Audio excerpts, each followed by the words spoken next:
मैं भजन संहिता 95 से पढ़ना चाहूँगी। आओ हम यहोवा के लिए ऊंचे स्वर से गाएं, अपने उद्धार की चट्टान का जय जयकार करें। हम धन्यवाद करते हुए उसके सम्मुख आए और भजन गाते हुए उसका जय जयकार करें, क्योंकि यहोवा महान ईश्वर है और सब देवताओं के ऊपर महान राजा है। आमीन। आइए हम खड़े होते हैं और प्रभु की स्तुति और आराधना करते हैं।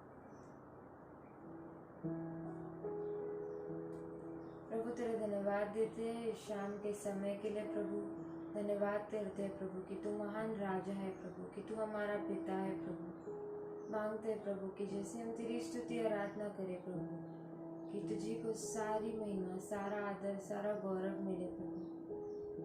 तेरे नाम में मांगते हैं, आमीन।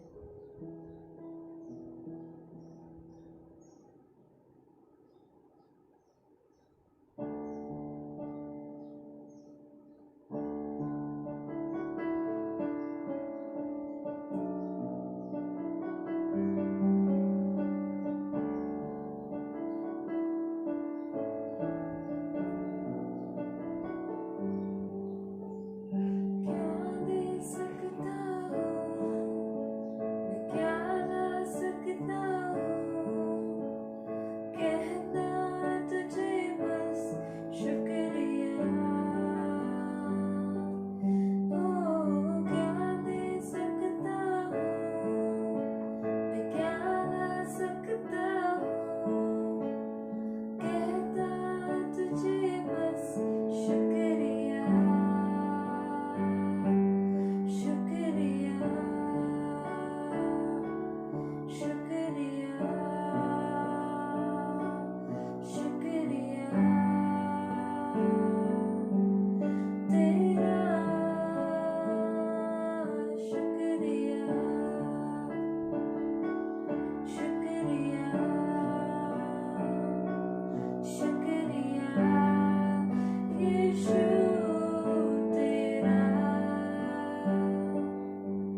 प्रभु तेरा धन्यवाद करते हैं प्रभु कि तू महान खुदा है प्रभु, तू हमारा परमेश्वर पिता है प्रभु।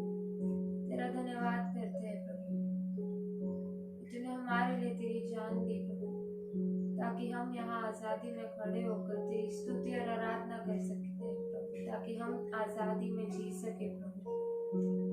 धन्यवाद करते हैं प्रभु तेरी आज़ादी के लिए प्रभु। आगे का सारा समय हम तेरे हाथों में सौंपते हैं प्रभु, तेरे वचन को हम तेरे हाथों में सौंपते हैं प्रभु। तू हमें सिखा, तू हमें बदल और अपने जैसा बना, तेरे नाम में मांगते हैं, आमीन।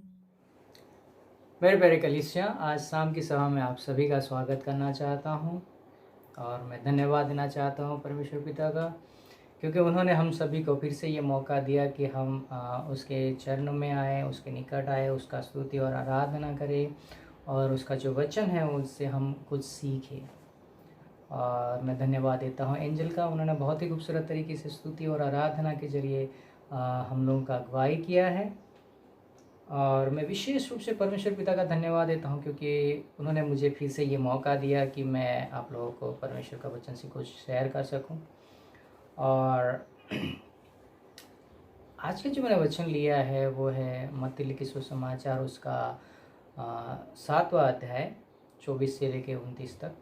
और बहुत सारे लोगों ने, बहुत सारे प्रभु के जो दास हैं, आप लोगों को इसके बारे में बताया होगा, बताया भी है, फिर भी मैं आप लोगों का ये शेयर करना चाहता हूँ।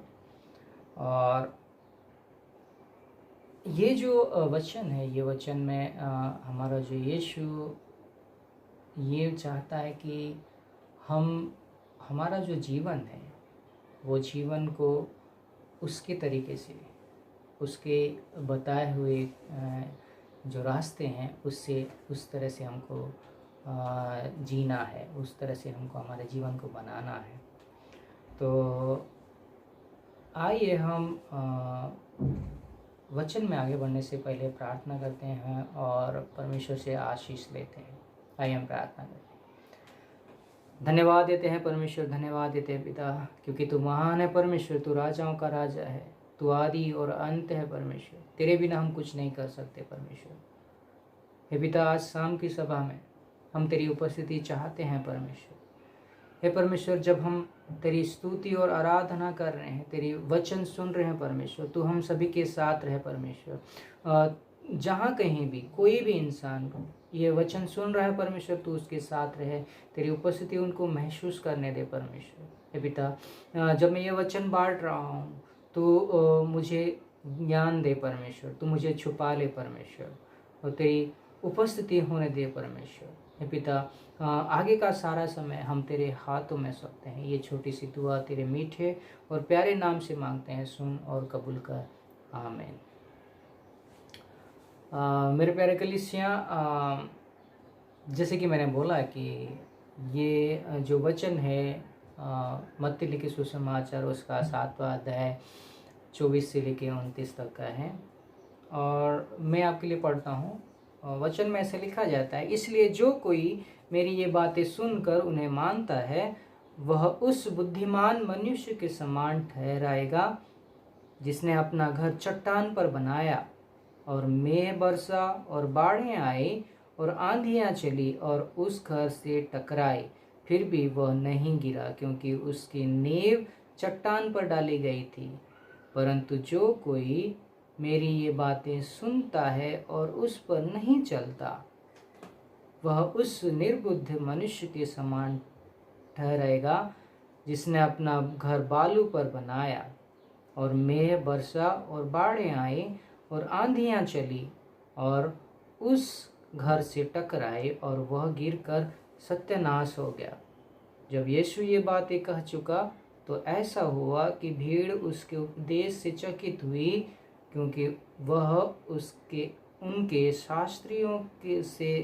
शास्त्रियों के समान नहीं परंतु अधिकारी के समान उन्हें उपदेश देता था। परमेश्वर ये वचन पर हम सभी को आशीष प्रदान करे। मेरे प्यारे कलीसिया, जब हम ये वचन पढ़ते हैं, ये वचन में परमेश्वर ने, यीशु मसीह ने दो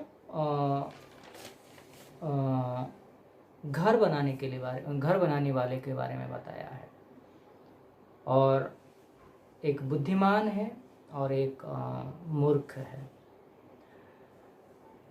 एक बुद्धिमान घर बनाने वाला क्या करता है? एक बुद्धिमान घर बनाने वाला क्या करता है? अगर हम आज के ज़माने में देखें तो वो क्या करता है? आर्किटेक्ट को बुलाता है, आर्किटेक्ट से बात करता है और कितना पैसा होगा उसके बारे में सोचता है, कितना पैसा खर्चा होने वाला है, कहाँ से वो पैसा आने वाला है, कहाँ से लोग आने वाले हैं, और कौन सी जगह पे बनाएंगे तो वो अच्छा रहेगा। ये हम भी करते हैं। अगर हमको कोई भी घर बनाना है तो हम आर्किटेक्ट, इंजीनियर को बुलाते हैं, इंजीनियर से बात करते हैं और एक समय फिक्स करते हैं कि हमको ये समय में ये घर समाप्त करना है। और जो हम घर बनाते हैं वो हम हर वक्त चाहते हैं कि हमारा जो घर है वो बहुत समय तक टिके, बहुत समय तक। हमारा जो परमेश्वर है वही चाहता है कि हम जब घर बनाते हैं, हमारा जो जीवन बनाते हैं वो लंबी समय तक रहे, परमेश्वर के निकट आने तक हम स्ट्रांग रहें। परमेश्वर यही चाहता है, और हमारा जो नींव है, हमारा जो जीवन का जो नींव है वो बहुत मजबूत हो, ऐसा चाहता है। और मैंने आपको 3 हफ्ते पहले एक सरमन बोला था जहाँ पे मैंने 10 कुमारियों के बारे में बात किया था। 10 कुमारियाँ में से जो 5 कुमारियाँ थी वो बुद्धिमान थी, और जो 5 कुमारी थी वो मूर्ख थे। और इन दोनों में समानताएं ये थी कि ये दोनों कुमारियाँ थी, और ये 5 लोगों के पास दिया था, ये 5 लोगों के पास भी दिया था। ये 5 कुमारी जो थे वो अब उनके बर का इंतज़ार कर रहे थे, और जो मूर्ख कुमारी थे ये भी इंतज़ार कर रहे थे। इन लोगों के पास उनका दिया में तेल था और इनके पास भी दिया में तेल था, लेकिन एक फ़र्क था कि जो बुद्धिमान कुमारी थी उनके पास आगे का समय के लिए उनके पास तेल था। वो सोचने वाले, समझ के काम करने वाले कुंवारियाँ थी। हमारा परमेश्वर यही चाहता है कि हम सोच समझ के काम करने वाले क्रिश्चियन बने, सोच समझ के काम करने वाले विश्वासी बने। और वो विश्वासी जो सोच समझ के नहीं काम करता, परमेश्वर के बताए हुए राहों पर नहीं चलता, वो ऐसा होता है कि वो उस रेत के ऊपर घर बनाने वाला जैसा आदमी है। जो तूफान आता है, आंधी आता है तो वो टूट जाता है, गिर जाता है। तो यहाँ पे यीशु मसीह ने दो व्यक्ति के बारे में बात किया है, दो व्यक्तित्व के बारे में बात किया है, एक बुद्धिमान और एक मूर्ख। तो मैं आपको ये बताना चाहता हूँ कि बुद्धिमान व्यक्तित्व क्या है। बुद्धिमान जो घर बनाने वाले हैं उनका व्यक्तित्व क्या है। जो बुद्धिमान उनका कैरेक्टर्स हैं, वो कैरेक्टरिस्टिक्स हैं, वो है कि वो ध्यान से सुनते हैं। जो आर्किटेक्ट है उसको वो ध्यान से सुनता है, वो प्लान करता है, वो लिखता है और वो उसको बार बार पढ़ता है, उसको समझता है, मेहनत करता है पैसा इकट्ठा करने के लिए, और वो समय का इंतज़ार करता है, धीरे धीरे करता है उसको। वो पहले नींव बनाता है, उसके बाद वो क्या करता है, उसमें पानी डालता है, उसके बाद उसके ऊपर वो क्या करता है, दीवार बनाता है। दीवार ब्रिक्स के जरिए ईंट डाल के उसको दीवार बनाता है, दीवार को ऊंचा करता है, उसके बाद इंतज़ार करता है, उसको पानी डालता है, उसके बाद वो क्या करता है, छत डालता है। वो इंतज़ार करता है, वो उसको घाई नहीं रहती है। और वो क्या करता है, जिस तरह से आर्किटेक्ट ने बताया है उसी तरह से वो उसको करता है। उसमें वो अपने मन से कुछ ऐड नहीं करता या उससे निकालता है। वो उसके ऊपर जो आर्किटेक्ट ने बोला है उसी तरह बनाता है। और वो क्या करता है, बहुत समय तक बनाने के लिए उसको वो बनाता है। हमारा परमेश्वर भी यही चाहता है कि हम उसका जो वचन है, उसने जो हमको वचन दिया है, उसको ध्यान से सुने। एक विश्वासी होने के नाते, एक बुद्धिमान विश्वासी होने के नाते हमको क्या करना है कि बुद्धिमान विश्वासी क्या करता है, वो उसका जो वचन वो पढ़ता है, वो सुनता है और उसके ऊपर वो काम करता है, मेहनत करता है उसके ऊपर चलने के लिए। और वो क्या करता है, पेशेंटली उसको वेट करता है। परमेश्वर का जो आशीष है उसको मिलने के लिए वो इंतज़ार करता है। वो प्रार्थना करते रहता है, कंटिन्यूसली प्रार्थना करता रहता है आशीष के लिए, और वो इंतज़ार करता है।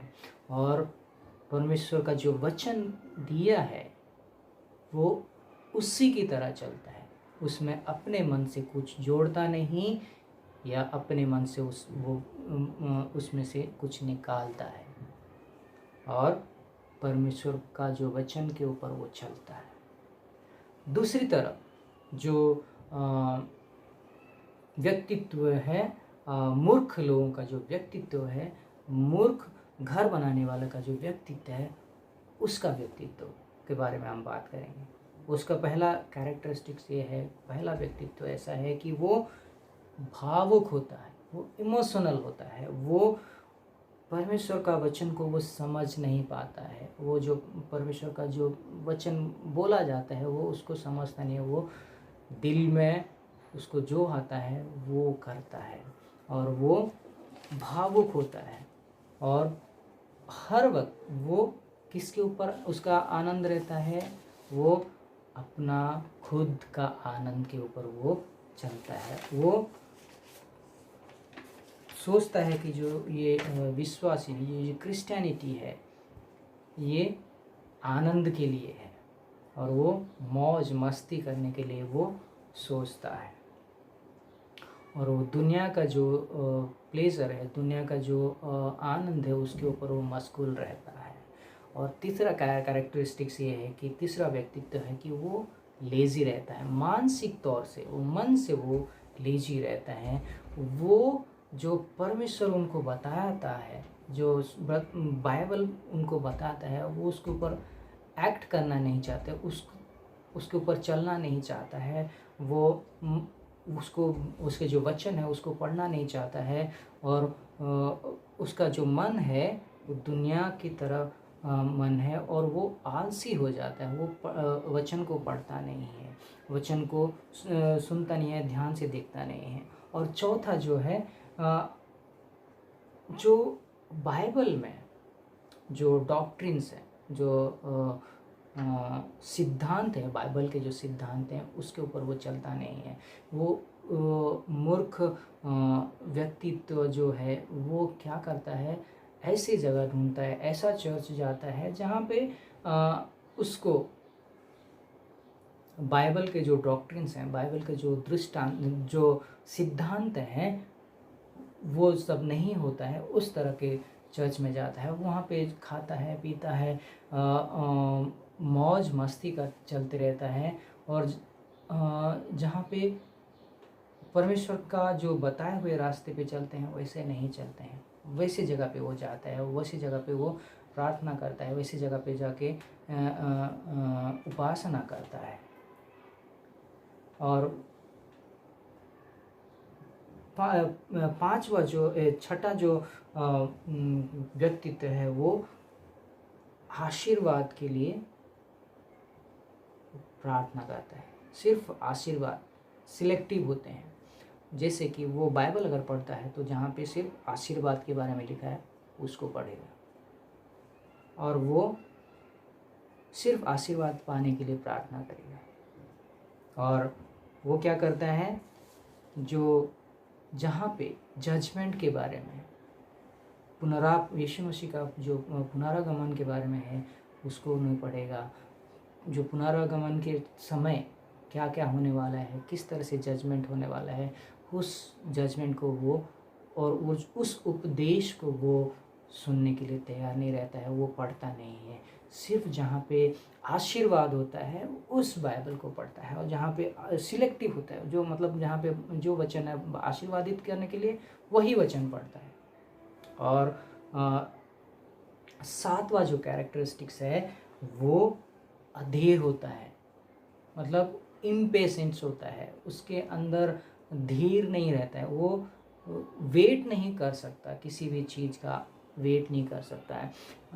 जैसे कोई नींव डालने के बाद वो क्या करता है, वहाँ पे पानी डालते हैं और उसको इंतज़ार करते हैं कि ये मट्टी में और अंदर जाए। लेकिन ये जो इम्पेशेंस होते हैं, ये जो मूर्ख लोग जो होते हैं, जो मूर्ख विश्वासी लोग होते हैं, वो क्या करते हैं, इम्पेशेंस होते हैं, उनको इंतज़ार करने के लिए नहीं रहता है। वो अगर प्रार्थना करते हैं तो ऐसा लगता है कि उनको आशीर्वाद तुरंत मिलना चाहिए। अभी प्रार्थना किया तो अभी आशीर्वाद मिलना ज़रूरी है। हम एक ऐड देखते थे फेविक्विक का, 5 रुपये वाला फेविक्विक का ऐड देखते थे, जहाँ पे एक आदमी होता है, वो मच्छी पकड़ने के लिए अपना जो रस्सी डालता है और वो इंतज़ार करते रहता है, और दूसरा आदमी तुरंत आता है, अपने स्टिक्स में क्या करता है, वो फेविक्विक का डाल दे, 2-4 बूंदे डाल देता है और पानी के अंदर डाल देता है, तो तुरंत वहाँ पे मच्छी चिपक जाते हैं और वो खुश होता है और उसको ऊपर चिढ़ाता है। जो मूर्ख व्यक्तित्व हैं वो उन लोगों की तरह होते हैं जो तुरंत उनको आशीर्वाद चाहिए, तुरंत। और 8वां कैरेक्टरिस्टिक्स जो है वो है पर्सनल अपीयरेंस। अपना खुद कैसे दिख रहे हैं उसके ऊपर वो ज़्यादा ध्यान रहता है। उनका केंद्र बिंदु जो है परमेश्वर नहीं रहता है, उनका सारा केंद्र अपने ऊपर रहता है। अपने को अच्छा पहनना है, अच्छा दिखना है, बाहर से हम अच्छा सुंदर दिखना ज़रूरी है, उसके बारे में सोचें। तो हमारे अंदर क्या है, अपना जो अंदर का जो दिल है वो उसमें चाहे कीचड़ भरा हुआ हो, मन में कीचड़ भरा हुआ हो, वो नहीं देखता, लेकिन अपने बाहरों ने जो बाहर के हिस्से को, जो वो सुंदरता के ऊपर उसका ध्यान रहता है, और जब उसका ध्यान परमेश्वर के ऊपर नहीं रहता है। ये है जो कैरेक्टरिस्टिक्स हैं, ये जो व्यक्तित्व हैं जो मूर्ख जो घर बनाने वाले का समान है। और यहाँ पे यीशु मसीह दो तरह का जो नींव है उसके बारे में बात किया है। पहला नींव है चट्टान और दूसरा नींव है रेत। तो अगर हम चट्टान देखते हैं तो ये चट्टान कौन है? चट्टान कौन है? और ये चट्टान जो है यीशु मसीह है। अगर हम भजन संहिता उसका 18 अध्याय पहला और दूसरा वचन पढ़ते हैं, वहाँ पे ऐसे लिखा जाता है, हे परमेश्वर, हे मेरे बल, मैं तुझसे प्रेम करता हूँ। यहोवा मेरी चट्टान और मेरा गढ़ है और मेरा छुड़ाने वाला है। मेरा ईश्वर मेरी चट्टान है जिसका मैं शरणागत हूँ।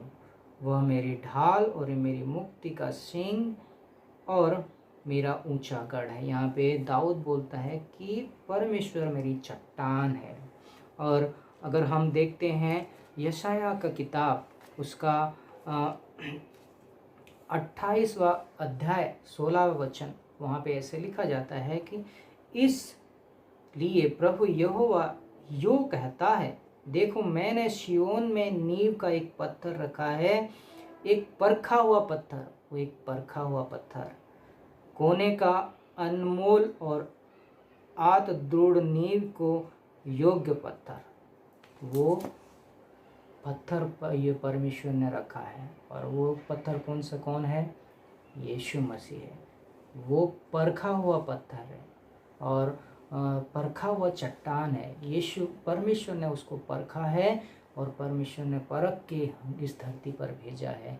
और वो परखा हुआ पत्थर के ऊपर अगर हम अपना नींव डालते हैं, अपना उस चट्टान के ऊपर अपना नींव डालते हैं, तो हमारा जीवन जो है वो मजबूत होगा, हमारा जो घर है मजबूत होगा। और परमेश्वर हमारा वो चट्टान है और उस चट्टान के ऊपर हमको घर बनाना है।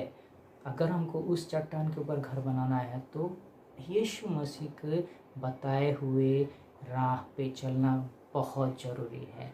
अगर हम मत्ती लिखित सुसमाचार उसका 16 अध्याय 18 वचन पढ़ते हैं,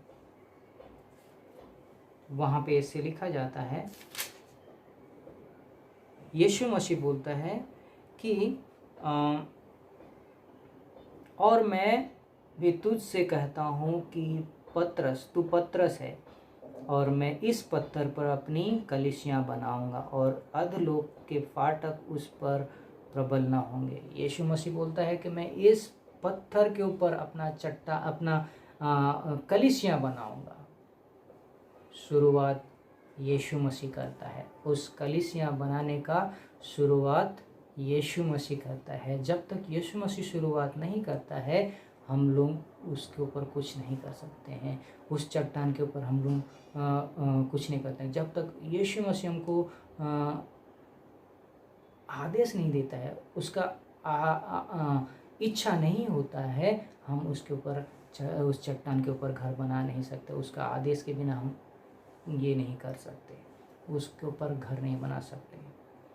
और जो रेत के ऊपर जो घर बनाने वाला क्या होता है, रेत के ऊपर का नींव किस तरह का होता है,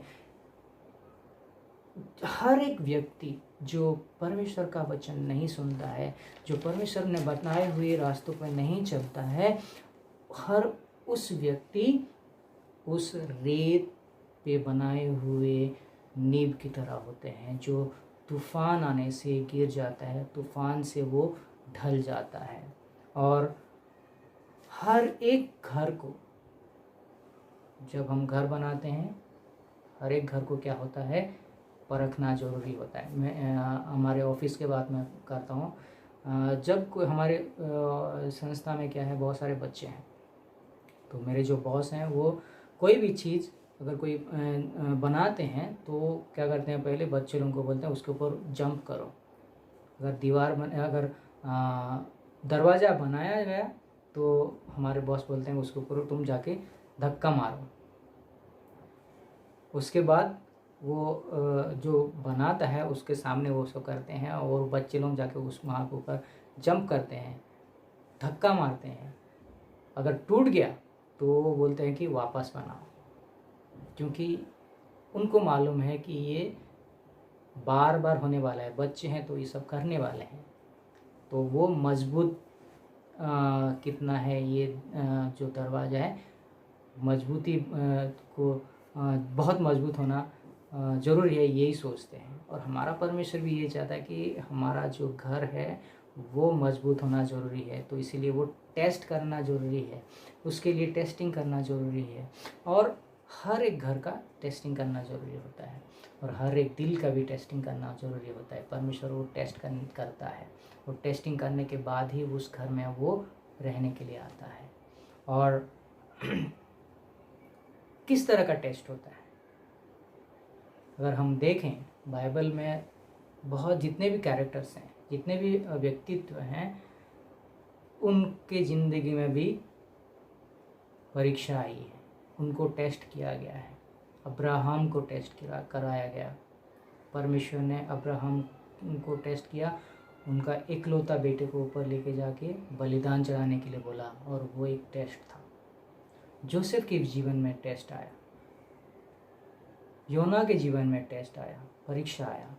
उसके बाद अय्यूब के जीवन में भी टेस्ट आया, परीक्षा आई। और बहुत सारे जितने भी कैरेक्टर्स हैं, मूसा के जीवन में भी टेस्ट आया। ये सब के टेस्ट से पास हो के जाने के बाद ही वो लोग परमेश्वर के राज्य के लिए तैयार हो सके। और यीशु मसीह, उनकी ज़िंदगी में भी टेस्ट हुआ। यीशु मसीह को भी परखा गया, परमेश्वर ने बोला कि मैंने उसको परखाया है, मैंने उसको परखा है। और जब इस धरती पे आया, इस धरती पे आने के बाद यीशु मसीह को शैतान ने परखा, शैतान ने टेस्ट किया। और जो राजा थे उसने भी टेस्ट किया। लेकिन हमारा जो यीशु मसीह है वो टेस्ट सभी लोगों को पास करके मृत्यु को भी उसने जीत लिया। वो हर एक टेस्ट को पास करने के बाद वो हमको ये शक्ति देता है, कि हमको ये सामर्थ्य देता है कि हम भी उस टेस्ट को पास करें। आज मेरे कलीसिया, मैं आपको ये बताना चाहता हूँ कि हमारे ज़िंदगी में भी टेस्ट आएंगे, परीक्षाएं आएंगी। जैसे कि अगर घर में है तो हमारे घर में शैतान क्या करेगा, धीरे धीरे तकलीफ़ लाना चालू करेगा, हमारे घर ज़िंदगी में बीमारियां लाना चालू करेगा। हमको टेस्ट करने के लिए हमारे ज़िंदगी में बीमारियां लाएंगे, हमारे घर में झगड़ा होगा, अगर हम और हमारे व्यवसाय में तकलीफ़ होगी, हमको जॉब छूट जाएंगे, और बहुत सारे ऐसे टेस्ट आएंगे। घर में बच्चा हमारा बात नहीं सुनेगा। ये सब टेस्ट आना ज़रूरी है। और परमेश्वर में जब हम चलते हैं, परमेश्वर में जब हम रहते हैं, हम सब ये टेस्ट को पास कर सकते हैं, ये पार कर सकते हैं। और ये टेस्ट आना ज़रूरी है। और जो लोग ये टेस्ट को डरते हैं, वो लोग उस लोग की तरह होते हैं जो रेत में अपना बिल्डिंग बना रहे हैं। और आखिरी में मैं आपको ये बताना चाहता हूँ कि हम आज किस तरह से अपना नींव बना रहे हैं, हम किस तरह से अपना जीवन बना रहे हैं। क्या हम अपना जीवन जो नींव है परमेश्वर को छोड़ के उस रेत के ऊपर नींव बना रहे हैं? क्या हम आज अपने लिए जी रहे हैं? क्या हम आज आलसी हो गए हैं? परमेश्वर के निकट आने के वजह हम खुद के बारे में सोच रहे हैं, हम अपना सेल्फ सेंटर्ड हो गए हैं। तो आज हमको परमेश्वर ये बताना चाहता है कि हमको कठिन परिश्रम करना जरूरी है, परमेश्वर का वचन को सुनना है, परमेश्वर का वचन को ध्यान रखना है, परमेश्वर का वचन में जो बोलता है उसके ऊपर हमको चलना है। अगर परीक्षा आए तो हमको परमेश्वर के और निकट आना है और प्रार्थना करना है, ताकि वो हमको सामर्थ देगा कि हम वो तकलीफ से बाहर आ सके और वो मुसीबत से बाहर आ सके और वो ये जो परीक्षा है उसको हम पास कर सके। प्रभु हम आप सभी को आशीष प्रदान करें ये वचन के जरिए। मैं ये प्रार्थना करता हूँ कि प्रभु हम सभी को आशीष दे और इतना ताकत दे कि हम वो जो परीक्षा है वो परीक्षा में पास हो चुके और हमारा जो नींव है, हमारा जो चट्टान के ऊपर यीशु मसीह के ऊपर हमारा नींव बनाए। प्रभु हम सभी को आशीष प्रदान करे। आमीन।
और कलीसिया में प्रार्थना करता हूँ हमारे परमेश्वर पिता का प्रेम, हमारे प्रभु यीशु मसीह, उनका अनुग्रह, उनकी शांति और पवित्र आत्मा की सुसंगतता आप सब लोगों पर सदा सर्वदा बनी रहे। और परमेश्वर के लोग बोलेंगे आमीन, आमीन।